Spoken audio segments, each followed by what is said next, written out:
Baiklah, bismillahirrahmanirrahim. Assalamualaikum warahmatullahi wabarakatuh dan salam sejahtera.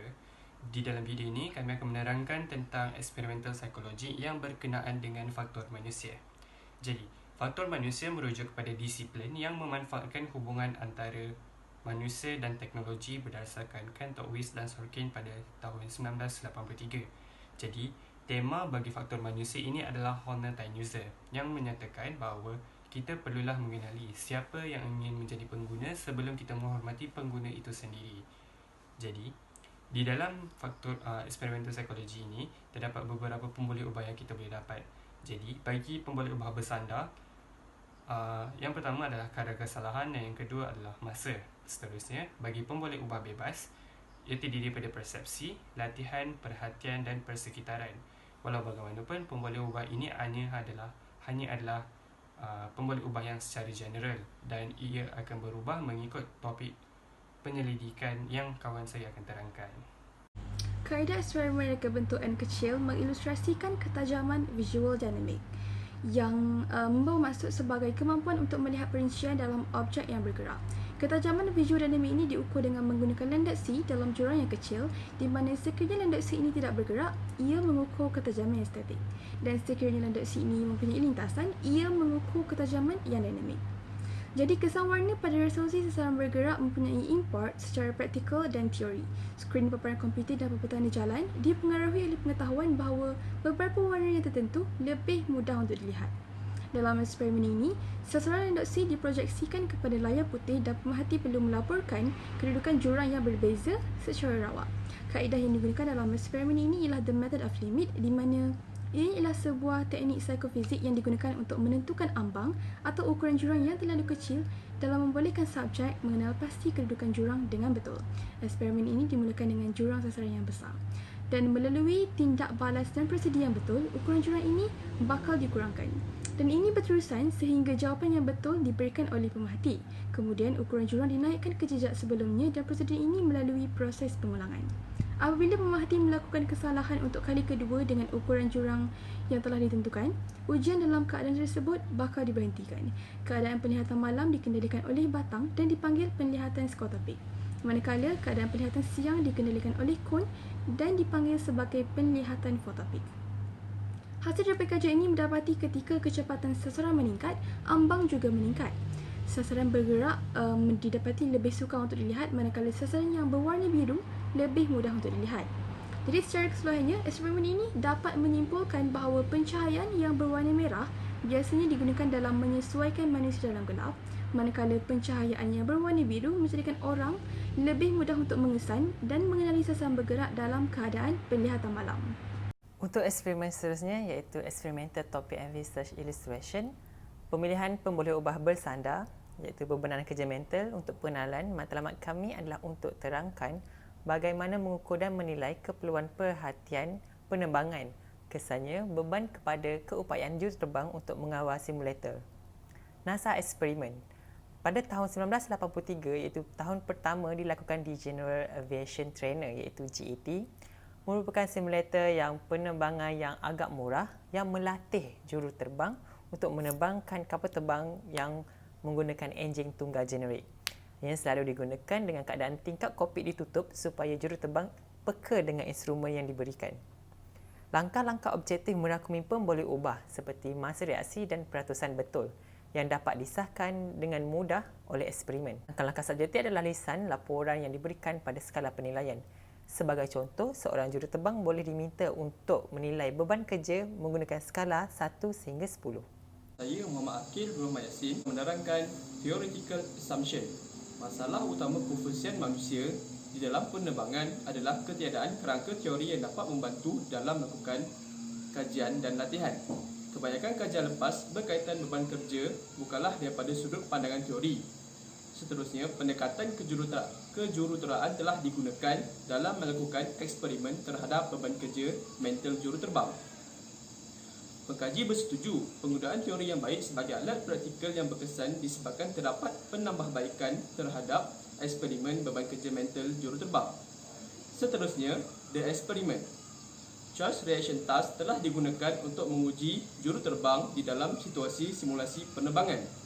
Tujuan utama eksperimen ini dijalankan adalah untuk mengetahui choice reaction secondary task dapat memenuhi andaian bahawa ianya tidak mengganggu tugas utama penerbangan. Sekiranya dapat memenuhi andaian tersebut, tujuan lain adalah untuk menentukan pemilih ubah bersandar bagi mengukur mental workload juruterbang. Eksperimen ini telah menunjukkan bahawa penggunaan teori sebagai alat praktikal adalah sangat penting. Pengkaji mendapati di dalam simulasi General Aviation Trainer (GAT), penilaian objektif dalam mengukur beban kerja juruterbang dapat dicapai dengan menggunakan choice reaction walaupun dalam keadaan persekitaran yang tidak dikawal. Pengkaji mendapati laporan berkaitan mental workload yang dibuat oleh juruterbang mempunyai persamaan di dalam penilaian objektif choice reaction. Pembentangan mengenai measuring pilot workload in the air. Okey, yang pertama ialah kapal terbang NASA iaitu Kuiper Airborne Observatory merupakan sebuah kapal terbang yang dikenali sebagai teleskop terbang membantu ahli astronomi untuk terbang melebihi 40,000 kaki bagi mendapatkan gambaran yang lebih jelas. Objektif kajian ini ialah penyelidik dapat mengkaji 4 pilot workload iaitu analisis berkomunikasi, penilaian subjektif analisis tambahan, penilaian subjektif beban kerja, penilaian subjektif faktor tambahan dan juga degupan jantung.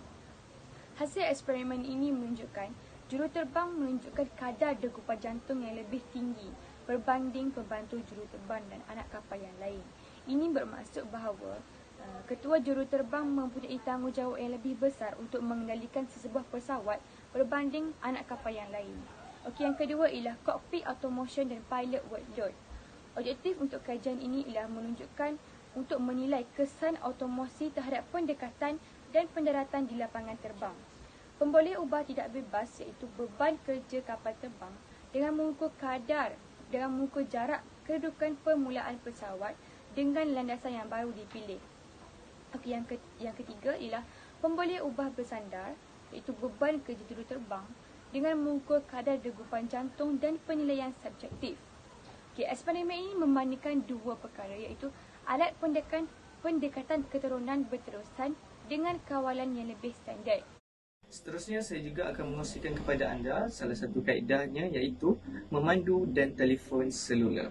Menurut Reed and Green 1999 bersetuju bahawa memandu sambil mendial telefon tidak selamat kerana ini memerlukan pengalihan pandangan daripada jalan raya, maka metodologi tugas ganda sangat sesuai untuk menilai penggunaan telefon bimbit perlu memasukkan syarat kawalan tugas tunggal yang sesuai melalui Cantoris dan SIMSAC pada tahun 2000, di mana antara pemanduan sambil menggunakan telefon bimbit iaitu tugas utama dan gangguan kognitif iaitu tugas sekunder.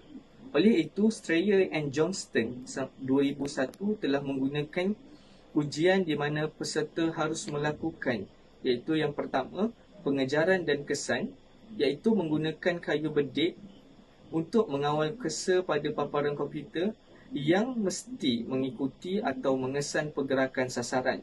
Yang kedua, reaksi dondesi dan yang ketiga bercakap atau mendengar radio.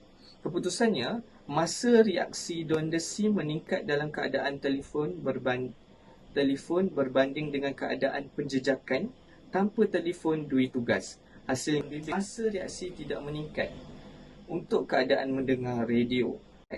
Saya Muhammad Hafiz bin Zakaria bernombor metrik A167643 dan pada hari ini saya akan ceritakan tentang eksperimen ketiga di dalam tajuk Human Factors.